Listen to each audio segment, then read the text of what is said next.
आज हम बात करेंगे लियोनार्डो दा विंची की, एक ऐसे व्यक्ति की जिनका जन्म 15 अप्रैल 1412 को इटली के विंची गांव में हुआ था। यह वही विंची है जिसने दुनिया को कला, विज्ञान और दर्शन के क्षेत्र में एक नया दृष्टिकोण दिया। उनका पूरा नाम था लियोनार्डो दी सेयर पियरो दा विंची, जो उस समय की परंपरा के अनुसार रखा गया था। बचपन से ही लियोनार्डो के अंदर गहरी जिज्ञासा थी। वह हर चीज को जानने और समझने के लिए उत्सुक रहते थे। वह पक्षियों के उड़ने के पीछे के रहस्य को जानने के लिए घंटों आसमान में देखते रहते थे। पानी के बहने और फूलों के रंगों के पीछे के कारण जानना चाहते थे। वह प्रकृति के हर पहलू को गहराई से महसूस करते थे और उसके रहस्यों को उजागर करने के लिए हमेशा तत्पर रहते थे। उनकी माँ ने उनकी जिज्ञासा को पहचाना और उनकी इस असाधारण प्रतिभा को विकसित करने में महत्वपूर्ण भूमिका निभाई और उन्हें प्रोत्साहित किया। उन्होंने लियोनार्डो को कभी भी अपनी जिज्ञासा को दबाने नहीं दिया, बल्कि हमेशा उन्हें नए नए प्रयोग करने और सीखने के लिए प्रेरित किया। लियोनार्डो अपने आसपास की हर चीज़ का चित्र बनाते थे, चाहे वह कोई पौधा हो, कोई जानवर हो या कोई इंसान, और उनकी कला देखकर लोग हैरान रह जाते थे। उनकी रेखाओं में वह जादू था जो हर किसी को मंत्रमुग्ध कर देता था। लियोनार्डो की असली पाठशाला प्रकृति थी। उन्होंने प्रकृति से ही सब कुछ सीखा और प्रकृति को ही अपना गुरु माना। उन्होंने गणित, विज्ञान और कला की शुरुआती बातें खुद ही सीखीं, बिना किसी औपचारिक शिक्षा के, और अपनी डायरी में सब कुछ नोट करते रहे। उनकी डायरी एक तरह से उनके विचारों और खोजों का खजाना थी। उनकी डायरी में हजारों पन्ने भरे थे जो उनके जीवन के अनुभवों और ज्ञान का संग्रह थे, जिनमें उनके विचार, चित्र और आविष्कार थे। ये डायरी आज भी हमें लियोनार्डो की अद्भुत प्रतिभा और उनकी सोच की गहराई का परिचय कराती है। जब लियोनार्डो 14 साल के हुए तो उनके जीवन में एक नया मोड़ आया। तो उनके पिता ने उनकी प्रतिभा को पहचाना और समझा कि इस लड़के में कुछ खास है, और उन्हें फ्लोरेंस भेजने का फैसला किया, जो उस समय कला और संस्कृति का केंद्र था। विंची के उस छोटे से गांव का लड़का, जिसके मन में बड़े सपने थे, अब एक बड़े सफ़र पर निकल पड़ा। एक ऐसा सफ़र जो उसकी ज़िंदगी को हमेशा के लिए बदल देने वाला था, जो उसे अमर बना देने वाला था। यह सफ़र लियोनार्डो को एक महान कलाकार, वैज्ञानिक और आविष्कारक बनाने की दिशा में पहला कदम था। फ्लोरेंस पुनर्जागरण के हृदय स्थल के रूप में उस समय कला और संस्कृति का एक जीवंत केंद्र था। यह शहर प्रतिभा और रचनात्मकता का गढ़ था, जहाँ हर गली और चौक में कलात्मक प्रेरणा छिपी हुई थी। लियोनार्डो को एंड्रिया डेल वेरोक्कियो के प्रसिद्ध स्टूडियो में भेजा गया, जो उस समय फ्लोरेंस के सबसे प्रतिष्ठित कला केंद्रों में से एक था, जहां पेंटिंग, मूर्तिकला और इंजीनियरिंग जैसे विभिन्न विषयों की शिक्षा एक साथ दी जाती थी। यह एक ऐसा वातावरण था जहां कला और विज्ञान का संगम होता था। वेरोक्कियो के स्टूडियो में लियोनार्डो ने एक प्रशिक्षु के रूप में कला की दुनिया में अपना पहला कदम रखा। उन्होंने रंगों को मिलाना सीखा, मूर्तियों को तराशना सीखा और कला के विभिन्न माध्यमों में महारत हासिल की। इसके साथ ही उन्होंने जटिल मशीनें डिज़ाइन करना भी सीखा, जो उनकी रचनात्मकता और तकनीकी ज्ञान का अद्भुत मिश्रण था।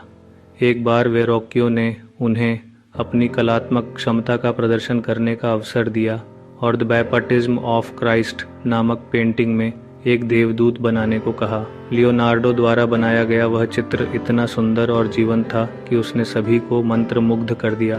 कहा जाता है कि लियोनार्डो की प्रतिभा को देखकर वेरोक्कियो इतने प्रभावित हुए कि उन्होंने उसके बाद पेंटिंग करना ही छोड़ दिया।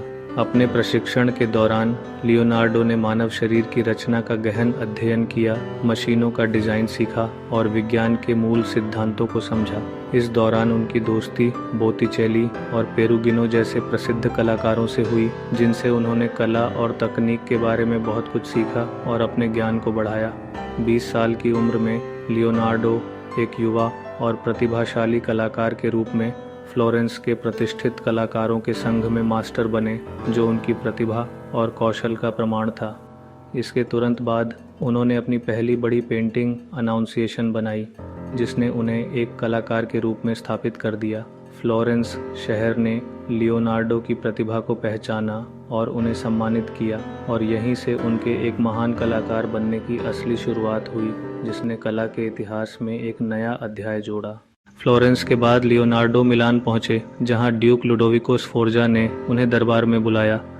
लियोनार्डो ने ड्यूक को अपनी इंजीनियरिंग क्षमताओं से प्रभावित किया और उन्हें शाही आयोजनों, मंच डिजाइन और नहर प्रणाली सुधारने जैसे काम मिले। मिलान में उन्होंने लेडी विथ एन एरमिन जैसी प्रसिद्ध पेंटिंग्स बनाईं। लियोनार्डो ने अपने शिष्यों को प्रशिक्षित किया, जिनमें फ्रांसेस्को मेल्जी और सलाई प्रमुख थे। इसी दौरान उन्होंने the virgin of the rocks और द लास्ट सपर जैसी महान कृतियों पर काम शुरू किया। मिलान में लियोनार्डो ने उड़न मशीनों, बख्तरबंद गाड़ियों और अन्य आविष्कारों के डिज़ाइन भी बनाए। ड्यूक के संरक्षण में लियोनार्डो एक सच्चे रेनेसां मैन बन गए। लियोनार्डो दा विंची का नाम आते ही एक ऐसे युग की याद आती है जब कला और विज्ञान का अद्भुत संगम हुआ था। उनकी बनाई मोनालिसा और द लास्ट सपर सबसे पहले याद आते हैं। ये दोनों ही कृतियाँ न केवल कला के उत्कृष्ट नमूने हैं, बल्कि मानव इतिहास और संस्कृति के भी महत्वपूर्ण हिस्से हैं। द लास्ट सपर मिलान के चर्च सांता मारिया डेले ग्राजी में बनाई गई एक विशाल दीवार पेंटिंग है, जो ईसा मसीह के अंतिम भोजन के दृश्य को दर्शाती है। यह कलाकृति अपने आकार और विषय वस्तु के कारण अद्वितीय है, जिसमें ईसा मसीह और उनके शिष्यों के भावों को अद्भुत तरीके से दिखाया गया है। हर चेहरे पर भावनाओं की बारीकियां हैं जो इस पेंटिंग को और भी जीवंत बनाती हैं।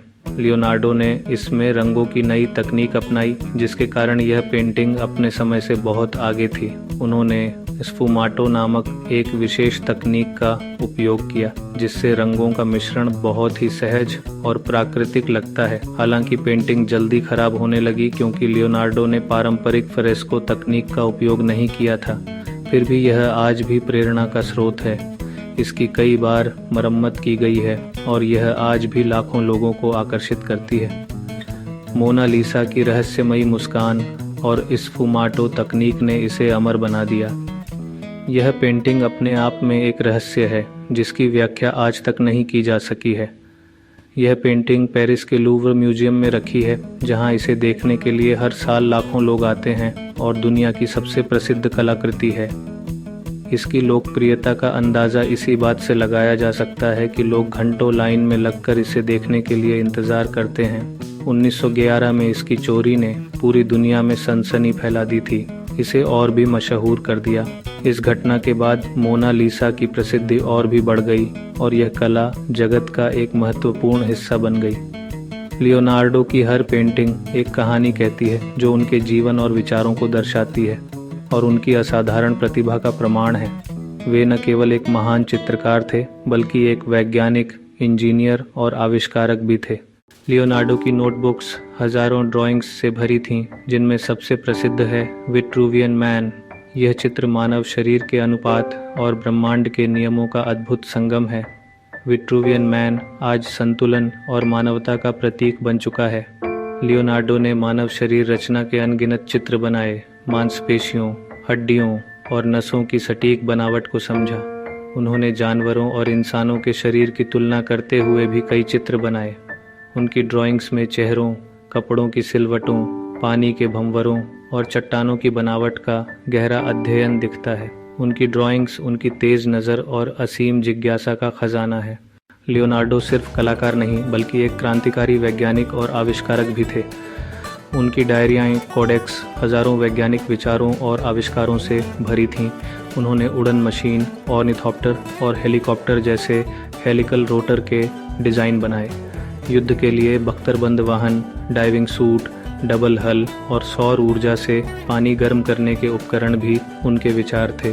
उन्होंने कपड़ा उद्योग के लिए स्वचालित बॉबिन वाइंडर और तार की मजबूती जांचने की मशीन बनाई। लियोनार्डो ने भूविज्ञान, वनस्पति विज्ञान, जल विज्ञान और प्रकाशिकी में भी महत्वपूर्ण खोजें की। उनके वैज्ञानिक विचार उनके जीवन काल में सामने नहीं आ सके, लेकिन उनकी सोच आज भी प्रेरणा देती है। लियोनार्डो जितने महान कलाकार थे, उतने ही संवेदनशील और जिज्ञासु इंसान भी थे। वह सुंदरता हर चीज़ में खोजते थे, चाहे वह इंसान हो, पक्षी हो या पानी का भंवर। लियोनार्डो जानवरों से बहुत प्यार करते थे, अक्सर पिंजरे के पक्षियों को खरीदकर आज़ाद कर देते थे। उन्होंने कभी शादी नहीं की। उनके सबसे करीबी शिष्य सलाय और फ्रांसेस्को मेल्जी थे। मेल्जी को उन्होंने अपनी सारी संपत्ति और नोटबुक्स सौंप दी थीं। उनके जीवन में विवाद भी आए, लेकिन उन्होंने अपनी भावनाओं को कला और विज्ञान में छुपा लिया। लियोनार्डो का निजी जीवन उनकी कला की तरह ही रहस्यमयी और बहुआयामी था। लियोनार्डो ने अपने आखिरी साल फ्रांस में बिताए, जहां राजा फ्रांसिस प्रथम ने उन्हें सम्मानित किया। एम्बोज के क्लोस लूसे महल में उन्होंने अपनी नोटबुक्स और वैज्ञानिक अध्ययनों पर काम किया। अपने अंतिम वर्षों में उनके दाहिने हाथ में लकवा हो गया, लेकिन उन्होंने लिखना और ड्राइंग बनाना जारी रखा। 2 मई 1519 को लियोनार्डो ने अंतिम सांस ली और अपनी सारी धरोहर मेलजी को सौंप दी। उनकी मृत्यु के बाद उनकी नोटबुक्स बिखर गईं, लेकिन आज ये दुनिया भर के संग्रहालयों में है। लियोनार्डो की विरासत आज भी जीवंत है। वह रेनेसां मैन और यूनिवर्सल जीनियस के रूप में अमर हैं। उनकी कला, आविष्कार और जिज्ञासा आज भी दुनिया को प्रेरित करती है।